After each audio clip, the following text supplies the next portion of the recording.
আসসালামু আলাইকুম। 18 বাংলা সংবাদে সবাইকে স্বাগত জানাচ্ছি। আমি ভাবনা আহমেদ। ইরানের ফোর্দো সহ 3টি পারমাণবিক স্থাপনায় বিমান হামলা চালিয়েছে যুক্তরাষ্ট্র। ইরানের মূল পরমাণু সমৃদ্ধকরণ কেন্দ্রগুলো সম্পূর্ণ ধ্বংস করা হয়েছে বলে দাবি করেছেন মার্কিন প্রেসিডেন্ট ডোনাল্ড ট্রাম্প। তবে ইরানের দাবি এসব স্থাপনা থেকে আগেই পারমাণবিক উপকরণ সরিয়ে নেওয়া হয়েছে। যুক্তরাষ্ট্রের হামলার জবাবে মধ্যপ্রাচ্যে মার্কিন ঘাঁটি, নৌবহর ও আমেরিকানদের উপর আঘাত হানার হুঁশিয়ারি দিয়েছেন ইরানের পররাষ্ট্রমন্ত্রী। এদিকে ইরানের সম্ভাব্য বড় ধরনের হামলার আশঙ্কায় ইসরায়েল জুড়ে জারি করা হয়েছে সতর্কতা। তেল আবিব ও জেরুজালেমে নতুন করে ক্ষেপণাস্ত্র হামলা করেছে ইরান। এতে হতাহত ও ক্ষয়ক্ষতির খবর পাওয়া গেছে। 2025-26 অর্থ বছরের জন্য ঘোষিত 7,90,000 কোটি টাকার বাজেট অনুমোদন দিয়েছে উপদেষ্টা পরিষদ। সমালোচনার মুখে রহিত করা হয়েছে কালো টাকা সাদা করার সুযোগ। প্রধান উপদেষ্টা ডক্টর মোহাম্মদ ইউনূসের সভাপতিত্বে বৈঠকে অর্থ উপদেষ্টা সালেউদ্দিন আহমেদ চলতি 2024-25 অর্থ বছরের সম্পূরক বাজেট, নির্দিষ্টকরণ অধ্যাদেশ এবং অর্থ অধ্যাদেশ 2025 সংশোধনের প্রস্তাব পেশ করেন। তেজগাঁওয়ে প্রধান উপদেষ্টার কার্যালয়ে অনুষ্ঠিত বৈঠকে এসব অনুমোদন করা হয়। প্রস্তাবিত বাজেট থাকলেও পরে ফ্ল্যাট কেনা ও ভবন নির্মাণ অপ্রদর্শিত অর্থ বা কালো টাকা সাদা করার সুযোগ বাতিল করা হয়েছে। এছাড়া সোনার আংটি কেনা, চোখে কর্নিয়া স্থাপন সহ বেশ কয়েকটি খাতে 5 ভাগ হারে কর অব্যাহতি থাকছে। 2 থেকে 3 দিনের মধ্যে অর্থ অধ্যাদেশ সংশোধনের মাধ্যমে প্রজ্ঞাপন আকারে জারি করা হবে। 2025-26 অর্থ বছরের বাজেট কার্যকর হবে 1 জুলাই থেকে। বিতর্কিত দশম, একাদশ ও দ্বাদশ জাতীয় সংসদ নির্বাচনে প্রধান নির্বাচন কমিশনার সহ দায়িত্ব পালন করা 19 জনের বিরুদ্ধে রাজধানীর শেরেবাংলা নগর থানায় মামলার আবেদন করেছে বিএনপি। একই সঙ্গে 2014, 2018, 2024 সালের ভোট পরিচালনাকারী সিএসসি ও নির্বাচন কমিশনারদের বিরুদ্ধে ব্যবস্থা নিতে ইসিতে আবেদন জানিয়েছে দলটি। বিএনপি মহাসচিব মির্জা ফখরুল ইসলাম আলমগীরের সই করা আবেদন প্রধান নির্বাচন কমিশনার এএমএম নাসির উদ্দিনের কাছে জমা দিয়েছে বিএনপির প্রতিনিধি দল। বৈধ প্রধানমন্ত্রী শেখ হাসিনা আছে প্রধান, আর প্রধান নির্বাচন কমিশনার 2014 সালে যারা কমিশনার ছিলেন তারা, 2018 সালে প্রধান নির্বাচন কমিশনার ছিলেন যারা, তাদের সাথে কমিশনার, তাদের সাথে সচিব, এবং সর্বশেষ 2024 সালে যে নির্বাচন করেছে প্রধান নির্বাচন কমিশনার এবং তাদের কমিশনার বিন্দু সচিব সহ সংশ্লিষ্ট যারা আইন শৃঙ্খলা বাহিনী যারা অতি উৎসাহে জড়িত আছে তাদের আমরা নাম উল্লেখ করেছি।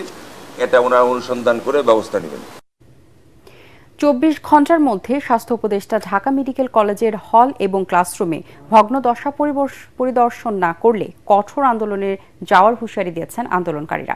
প্রশাসন নির্দেশনা দিলেও হল ত্যাগ না করে উল্টো অন্য বিল্ডিং ও ব্লকে শিফট হচ্ছেন তারা। শিক্ষার্থীদের দাবি, প্রশাসনের হল ত্যাগের সিদ্ধান্তকে হটকারী। নিরাপদ ক্যাম্পাস ও আবাসন সহ 5 দফা দাবি আদায় না হওয়া পর্যন্ত হল ক্যাম্পাস ছাড়বেন না আবারও হুঁশিয়ারি দেন তারা। এদিকে কলেজের অধ্যক্ষ অধ্যাপক ডক্টর কামরুল আলম বলেন, পরিত্যক্ত ভবনে শিক্ষার্থীদের থাকতে দেওয়া হবে না। শিক্ষকরা যে নিয়মে সিট বন্টন করবেন, শিক্ষার্থীরা তা মেনে নিলে একাডেমিক কার্যক্রম দ্রুত শুরু হবে। আমার ঢাকা মেডিকেল কলেজে যে নতুন ব্যাচ আসার কথা, সেই ব্যাচ মিলে পুরা 6টা ব্যাচের ছাত্র সংখ্যা 755 জন। ওই 4 তলা বাদ দিয়ে যে গণরুমের কথা বলা হচ্ছে, সেই গণরুম বাদ দিয়ে ছাত্ররা যদি আমাদের ডিস্ট্রিবিউশন নিয়ে থাকে, আমরা বাংলাদেশি স্ট্যান্ডার্ডে, আমরা বিদেশি স্ট্যান্ডার্ডে পারবো না। 766 জন ছাত্রের অ্যালটমেন্ট দেওয়া সম্ভব। সততা, নেতৃত্ব ও আত্মত্যাগের মন্ত্রে বলিয়ান হয়ে দেশের সার্বভৌমত্ব রক্ষায় নবীন কর্মকর্তাদের সবসময় প্রস্তুত থাকার নির্দেশনা দিয়েছেন সেনাবাহিনী প্রধান জেনারেল ওয়াকার উজ্জামান। সকালে বাংলাদেশ নৌবাহিনীর গ্রীষ্মকালীন রাষ্ট্রপতি কুচকাওয়াজে প্রধান অতিথির বক্তব্যে তিনি এই আহ্বান জানান। এ সময় বিভিন্ন বিষয়ে কৃতি প্রশিক্ষণার্থীদের হাতে পদক তুলে দেন তিনি। নবীন কর্মকর্তাদের মধ্যে মিডশিপম্যান মেহেদী হাসান মৃধা সকল বিষয়ে সেরা চৌকস মিডশিপম্যান হিসেবে সোর্ট অব অনার লাভ করেন। মিডশিপম্যান মেহরাব হক তনি দ্বিতীয় সর্বোচ্চ মান অর্জনকারী হিসেবে নৌপ্রধান স্বর্ণপদক এবং direct entry officer acting sub lieutenant Rajib Dutta বীরশ্রেষ্ঠ শহীদ রুহুল আমির স্বর্ণপদক লাভ করেন।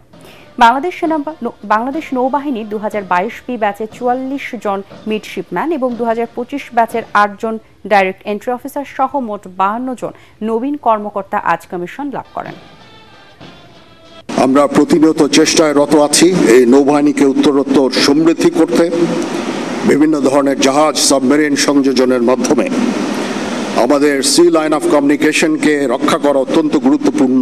নতুন নতুন সরঞ্জাম, জাহাজ, সাবমেরিন এই নৌবাহিনীতে ইনশাল্লাহ সংযোজিত হবে। জাতীয় রাজস্ব বোর্ডের কাঠামোগত ও প্রাতিষ্ঠানিক সংস্কার না হলে রাজস্ব ঘাটতি কমবে না বলে মনে করে centre for policy dialogue CPD. সংস্কার না হয় প্রতি বছর এনবিআর রাজস্ব আদায়ের লক্ষ্যমাত্রা অর্জন করতে পারে না বলেও জানায় সিপিটি। 2025-26 অর্থ বছরের প্রস্তাবিত বাজেট নিয়ে আয়োজিত সেমিনারে সংস্থার নির্বাহী পরিচালক ডক্টর ফাহমিদা খাতুন জানান, এনবিআর প্রতি বছর রাজস্ব আদায়ের লক্ষ্যমাত্রা অর্জন করতে পারে না, কারণ সেখানে কোনো কাঠামোগত বা প্রাতিষ্ঠানিক সংস্কার এখনো হয়নি। পরবর্তী সংবাদ দেখার আমন্ত্রণ জানিয়ে এখনকার মতো শেষ করছি এটিএন বাংলা সংবাদ। ইউটিউবে দেখতে ব্রাউজ করুন youtube/এটিএন বাংলা নিউজ। ধন্যবাদ সবাইকে।